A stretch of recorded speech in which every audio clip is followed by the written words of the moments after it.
품는 아이들을 위한 양이와 강희와 쑥쑥 튼튼 영양 이야기. 꿈을 품는 아이들 여러분, 안녕. 건강 이야기 두 번째 시간이네요. 지난 시간에 선생님과 함께 우리 몸을 구성하고 있는 뼈와 근육 이외 모든 내장기관들이 건강하기 위해서는 식생활이 중요하다고 배웠죠. 그렇다면 건강한 식생활을 하려면 어떻게 해야 할까요? 여러분들은 자기가 좋아하는 것만 먹고 싶은데 학교에서 선생님이 아니면 부모님이 골고루 먹으라고 맨날 잔소리가 심하죠. 그런데 선생님이나 부모님이 하신 말씀이 맞아요. 오늘은 규칙적이고 골고루 먹는 거에 대해 배워볼 건데요. 여러분, 오늘 아침에 밥, 스팸, 달걀찜, 배추김치, 그리고 사과 한 조각을 먹었다면 다양하게 영양소를 섭취했다고 할 수 있을까요? 어떤 식품을 먹지 않았을까요? 궁금하세요? 바로 우유랍니다. 지금부터 그 이유를 설명해 드릴게요. 자, 그러면 지금부터 다양한 식품을 먹으려면 어떻게 해야 할지 공부해 보겠습니다. 여러분들은 학교에서 식품 구성 자전거 교육을 받았을 거예요. 식품 구성 자전거는 우리나라 사람들이 건강하게 살아갈 수 있도록 한국영양학회에서 다양한 식품을 어떻게 먹어야 하는지에 대한 가이드로 설명하고 있어요. 그럼 식품 구성 자전거란 무엇일까요? 여러분들이 잘 타는 자전거를 통해 우리가 하루에 먹어야 할 식품들을 제시하고 얼마나 먹어야 하는지를 설명한 것이랍니다. 여러분들이 자전거를 탈 때 어땠나요? 균형을 잡지 못하면 넘어지죠. 그러면 무릎이 까지고 피가 나고 다치게 되죠. 이와 같이 식품 구성 자전거에 있는 식품들을 매 끼니 규칙적으로 충분하게 먹지 않으면 식품 구성 자전거가 균형을 잡지 못하고 넘어지게 될 겁니다. 식품 구성 자전거가 넘어진다는 것은 우리의 식생활이 바람직하지 못하고 결국은 건강을 해칠 수 있다는 얘기가 된답니다. 이제부터 식품 구성 자전거에 어떤 내용들을 표시하고 있는지 하나하나 알아보도록 할게요. 식품 구성 자전거는 여러분이 타는 자전거와 같은 모양으로 구성되어 있어요. 식품 구성 자전거도 마찬가지로 사람이 열심히 페달을 밟고 있죠. 그래야 자전거와 앞바퀴와 뒷바퀴가 돌아갈 수 있답니다. 사람이 페달을 밟을 때 필요한 영양 성분들을 앞바퀴와 뒷바퀴에 표시하고 되어 있답니다. 그럼 우선 식품 구성 자전거의 앞바퀴를 자세히 볼까요? 앞바퀴에 컵이 있네요. 마시는 것이 중요하다는 것이겠죠? 사람들은 목이 마를 때 물을 마십니다. 물이 우리 몸에 매우 중요하다는 뜻이랍니다. 우리 몸의 60-70%는 물로 이루어져 있답니다. 내 체중의 60-70%가 물이라고 보면, 그러니까 여러분들의 몸무게가 50kg이면 여러분들의 몸의 물 무게는 30 내지 35kg이나 되는 거죠. 그래서 여러분들은 열심히 운동을 하거나 더위로 땀을 흘리게 되면 우리 몸에 저장된 물이 많이 사용하게 되고 내 몸 안에 물이 부족하다는 신호가 갈증입니다. 물론 짜게 먹거나 음식을 많이 먹을 때도 우리 몸에서 그만큼 물을 보충시켜 달라는 신호를 보내는 겁니다. 그래서 우리는 물 없이 하루도 살 수가 없답니다. 만약에 사람의 물을 마시지 않으면 어떻게 될까요? 아마도 의식을 잃고 쓰러질 거예요. 심하면 죽을 수도 있답니다.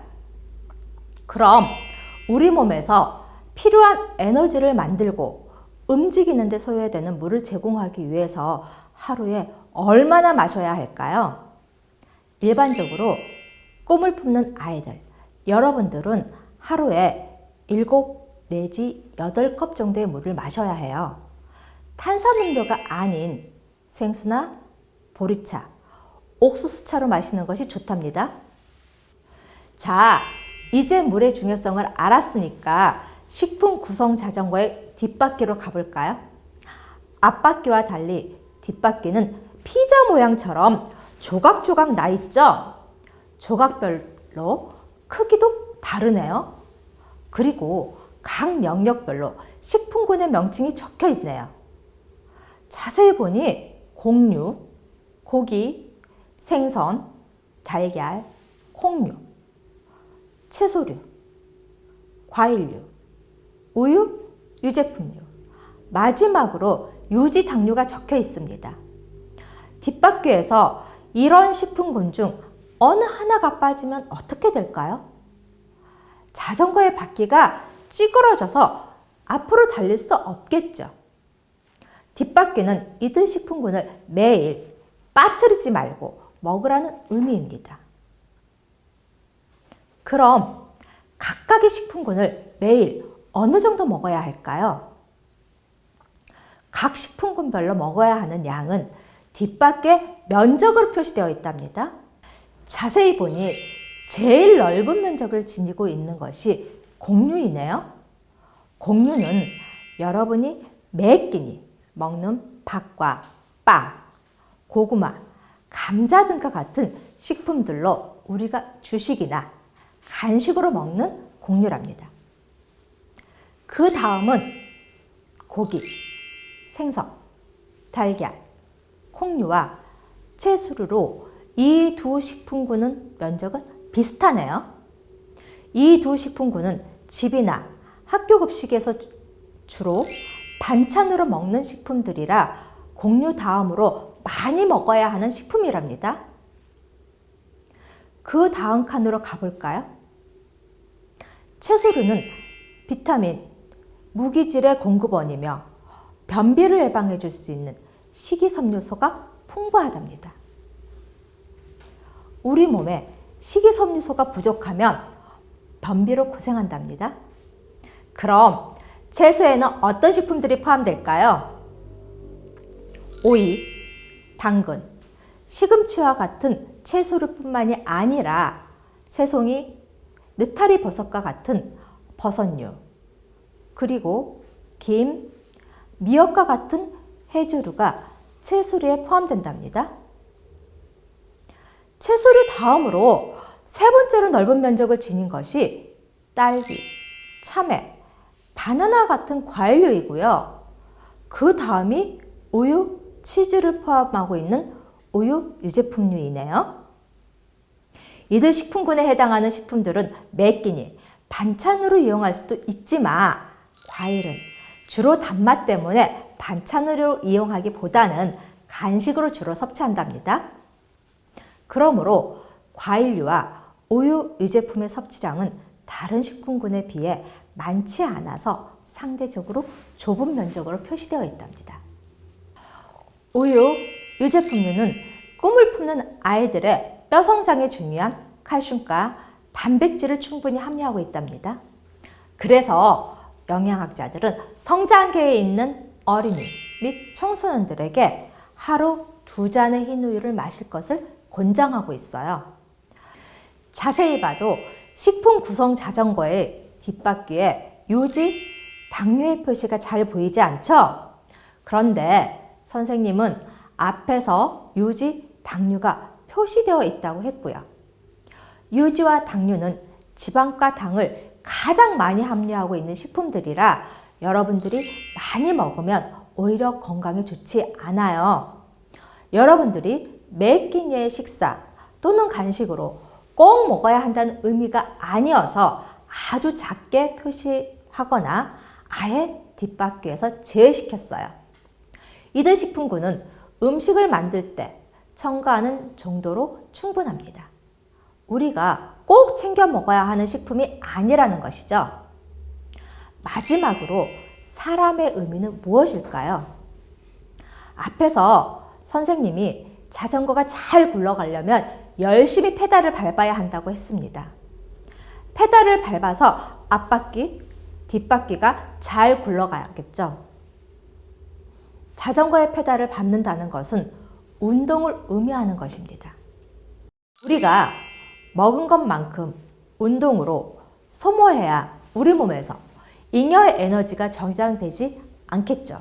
예를 들어 운동은 안 하고 밥 먹고 게임만 하면 어떻게 될까요?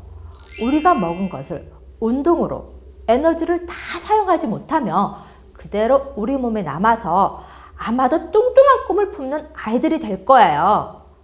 지금까지 꿈을 품는 아이들 여러분들이 균형 있는 식사와 적당한 운동을 해야만 건강하게 자랄 수 있다는 것을 식품 구성 자전거를 통해서 배웠답니다.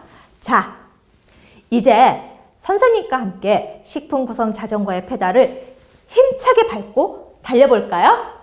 식품 구성 자전거에 있는 식품군을 매일 하나도 빠뜨리지 않고 먹고 하루 7, 8잔의 물도 마시고 운동도 열심히 해야 식품 구성 자전거가 잘 굴러갈 수 있답니다. 꿈을 품는 아이들 여러분들, 선생님하고 오늘부터 약속하기로 해요.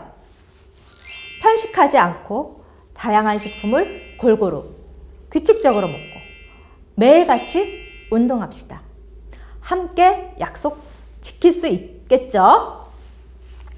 다양한 식품을 골고루 먹는다는 것은 쉬우면서도 어려운 일이에요.